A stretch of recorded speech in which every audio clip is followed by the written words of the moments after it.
Hey, it's Dan with Arbitrage Trade. It is time for Deep Dive with Daniel. And of course, in your bottom right-hand corner, we have Daniel Hopwood. How you doing, Daniel? There you go. Nice wave. My new background. That's right. Nice background. It's a Singaporean background. Yep. it's a very quick way to put up a wall. All right, so let's talk about this thing. I mean, us apes, we've been talking about this for 4 years. And it's where we feel all of the shenanigans are going on is in these swaps. And so we'll talk about that because you did bring up actually AMC and GME in this. So we'll talk about that, get a few people excited about it, or upset again about it. So exactly what is swaps, Daniel? I mean, well, let's do this. The title of your blog was "What Are Swaps?" which is what I just said. The financial derivatives that quietly move markets. And the reason it's quiet is because nobody talks about it because they don't want to. So go ahead, tell us what swaps are. Yeah, so swaps are kind of an instrument for, institutions, hedge funds to put on trades that, not inherently to hide it from the market, but maybe to be a little bit sneaky in their position, get a little bit more leverage, take on risk without, taking on as much risk per se. So typically when you think of a swap, it's an agreement between two parties, normally an institution, hedge fund, accredited investor kind of person who wants to take a position in the market, and in return, they pay back some kind of fixed or floating rate for being able to place that trade, we'll say, right? So just as an example, Darren, maybe you want to, trade, we'll go with, let's say AMC, right? Oh, wow. And, Why would and I do you, that? and because of your capital requirements, you're not allowed to short anymore AMC, right? But what you can do is you can go to, a Goldman Sachs, Morgan Stanley, one of the big prime books, and go, hey, for SOFR plus, for those of you that don't know what SOFR is, it's interest rate marker, right? So for SOFR, so whatever the rate of SOFR is, plus, we'll say 2%, so the bank would make 2%. I want you to be able to lend me, 10x on the notional amount of the swap that I can then just pay you SOFR plus, and I get the leverage of that 10x short for, whatever amount of duration they say. So essentially that bank will pay then Goldman Sachs SOFR plus. Goldman Sachs then gives them synthetically, 10x short on that position.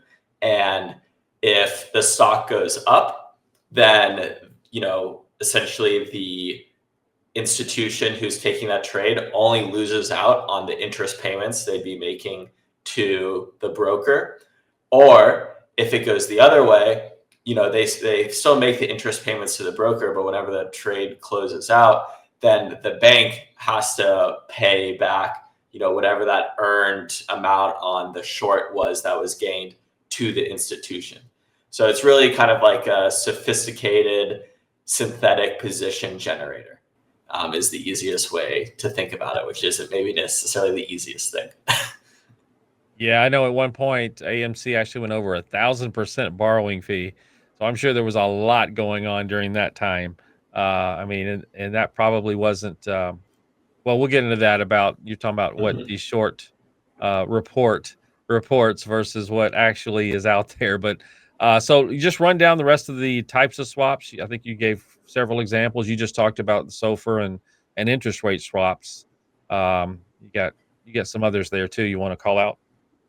Yeah, so just interest rate swaps, for example, if you want to make sure want to get a reoccurring payment, but you maybe think rates are going down, right? You can get a fixed rate swap so that you could receive the fixed amount and you pay the floating amount. So the idea there would be that you think interest rates are going to go down, but you want to guarantee payment for whatever reason, so that you're paying the floating rate to the bank we're just going to assume the counterparty is always the bank in this situation.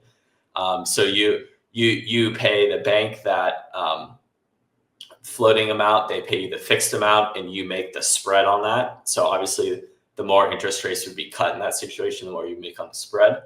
The other thing would be a currency swap. So this would be something for, potentially you could think of a company like Coca-Cola. They do business all over the world. They're maybe worried about, the currency in Brazil decreasing drastically. They hold a very large amount of Brazilian dollars. That's not the currency, but we'll call them Brazilian dollars Right. in a bank in Brazil. And they think it might go down, or they're worried about its fluctuation and how that cash would then come back later on. So they could buy a swap to kind of hedge against any currency risk. Another one could be a commodity swap. So the example here is, an airline could want to hedge against the change in fuel costs, so that they want a, kind of, maybe they like the way fuel is priced right now. So they're willing to pay, some kind of fixed payment to keep their fuel costs the same, opposed to it skyrocketing in the future. It's kind of like a synthetics future option, Right. just like a bit different. Famously, we have credit default swaps, which, if you've ever seen the movie The Big Short, is what Michael Burry opened up on, the housing market. So essentially, you pay the bank a fixed amount, and they have to pay you if whatever the underlying you pick, in this case it was mortgage-backed securities, starts defaulting. And so they started defaulting, so they had to eventually pay him. Fun fact about that is that I think he believed he had to sue Goldman for him to get his money, because they didn't return his calls for a week when he was trying to close out the position, which was kind of sketchy. It's funny because he becomes the bank. Yeah, right. And then you have total return swaps, which is, you can think of it There we as go. a This is the synthetic. one. This is the one. Yeah. So, this can be a synthetic leverage position on, whatever equity you want, basket of equities you want, shorts you want. This is kind of the stock play of where, I pay the fixed rate to get the leverage on whatever equity position that I want. So, it could be a cheaper way of getting for leverage on a example, position. GME or AMC. Yeah, I mean, just for example, I'm not, that's probably not happening, but just for an example. But yeah, I mean, a lot of the. Go ahead. Oh no, I was about to jump ahead. So I was just going to say that when this all started happening 4 years ago, that was what everybody was talking about, was total return swaps. And so, I mean, the ape community that does a lot of researched into that and say it's all part of the same, quote, basket. That's why it always moved the same as GME. It was just really crazy, because we would put charts up next to each other between GME and AMC, and they would both go up at the same time and come straight back down at the same time, no matter what. They were tied at the hip. It was crazy. So anyway, and that's why we think it's because people unwinding baskets, or whatever the terminology would be. But yeah, the swaps to me is definitely the swaps, dark pool. I mean, you even mentioned, how many times you say synthetic. I mean, it's just all, we'll just, for a simple word, we'll just say BS. But go ahead. I know it's about liquidity, but I think it's also about manipulation, which we'll talk about here in a minute. So you said the hidden side, and like you even said about how it influences the market quietly. But I think in the age of social media, maybe not so quietly. Go ahead. yeah, so kind of the reason that institution, hedge fund, etc., would want to use swaps are, beyond the synthetic leverage part, would be, it kind of allows them to hide what they're doing. So, as a hedge fund, for example, when you go over a certain position size, and it kind of varies, it's so I don't have a hard answer on it, but when you go over a certain position size, you have to disclose that position. And Right. to be fair, like 13Fs aren't like immediately updated.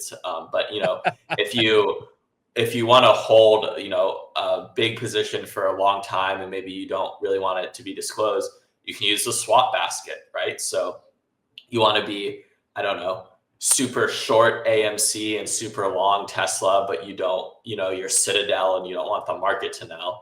You can own a bunch of swap baskets on it, and you can Yep. own them under, a regulatory amount that's much easier to clear than owning out the stock outright.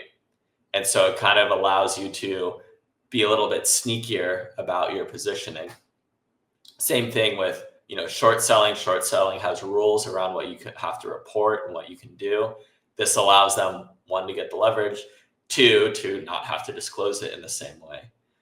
So it really comes down to, one, leverage, two, being a little sneaky, and three, potentially doing whatever trade they want to do in a like cheaper fashion than owning the risk of the underlying. Yep. Absolutely. It was, again, just you talked about a lot. And, um, let's bring in why family offices all of a sudden are such a big thing, and the dark pools and everything that regulators don't sniff around. And I would just love to know exactly what all of these people who you won't ever know. I mean, even Citadel has their own dark pools, and everybody has their dark pools, and family offices are like becoming the biggest thing now to hide away from regulations, and even brand new markets. I mean, they're trying to open it. Texas is trying to open up their own market. So, um, just wild, wild west. And I know this administration is not going to do anything about it. They're just going to let it happen. Um, Yeah, that's true. let's, yeah, let's. So why should we care? I know why I care, and it's something that that's been the bane of my existence for 4 years. But um, why should, in general, retail investors care? Yeah, I think it's one of those lack of transparency and also kind of financial market impacts. So, if we go to the examples that we had in the blog, we probably all remember the Archegos collapse in 2021. And essentially what they did is they had a bunch of very leveraged positions from Credit Suisse. I believe they were on like 10x leverage, more or less. And when they were essentially became the only ones in those stocks, it's like why it was going up so much. And then when the floor came out from underneath them, you had billions of dollars of losses in that pullback. And then it let Credit Suisse holding the bag, more or less. Um, and, that caused, that bank to not collapse, right? Because they got bought by UBS, but, they were worth a fraction of what they were before. And they're probably legitimate people that had, worked at Credit Suisse for years and like were, just some executive or middle manager that had like a lot of their retirement and the Credit Suisse stock, and then it went to nothing, right? So it does have the potential to impact people. And you even have the GameStop and AMC stuff where people who held that stock got left holding the bag. Well, here's the deal. So pass the trash, right?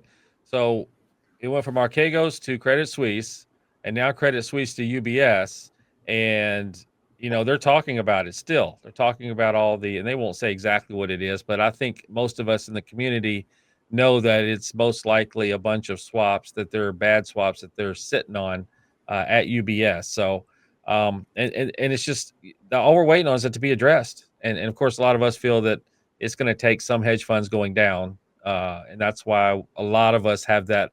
Well, I want all the hedge funds to go bankrupt because it'll force action on all of this bad swaps that are sitting out there.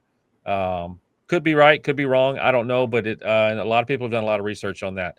And if you look at this too, the CAT system, which just came out, is started to expose a lot of things. The Consolidated Audit Trail, and there's a lot of people that in big positions in finance who don't want it, including the SEC, and they're trying to make the excuse that it costs too much, blah blah blah. So Again, another way to try to be transparent, but it seems like every time we try to be transparent, the market or the investment houses move to something else to sidetrack it so it doesn't cause panic. That's just a little aside, but I mean, it's just, swaps get kind of put away, and and the CAT system was try to track everything that's happened, and it goes backwards. So it caught some things that had happened in the past, and like Citadel got fined a very small amount for billions of trades that went wrong. Well, it was one of the houses. I don't know if it's Citadel, just recently. So, um, I mean, I don't know. I don't know if this will ever change. We'll have to see. Swaps, though, the hidden, as you say, quiet manipulator of the market. Well, you didn't say manipulator, but I am the quiet manipulator of the markets. Anything you want to add on there? I just had to throw my retail side in. No. I mean, they can definitely move markets due to the leverage, right? I do think probably the majority of swaps going on aren't, risky action. We'll say they're Right. probably just Right. general hedging activity kind of stuff. Yep. But as we've talked about in here, there is definitely some funny business going on. Well, And what I'm saying a though is, lot of what we're talking about is there's funny business going on, but this allows it to be hidden a little bit more. and then as the in general quantitative tightening's happening, they have to go somewhere. So that probably pushing more and more into that direction as we continue to tighten for now. So appreciate you, Daniel. A lot of us that are in the ape community have had that word on our lips for about 4 years. So it's good to see your detail of it here, and maybe some folks will learn some things about it. So I will see you next week, Daniel, and go buy some swaps. I do not have an ISDA account, so they will not let me do Oh, it. okay. All right. Is the swaps. That's exactly what one of the big ape guys would talk about every week. Is the swaps. Very nice. All right. Thanks, Daniel. I'll go in there.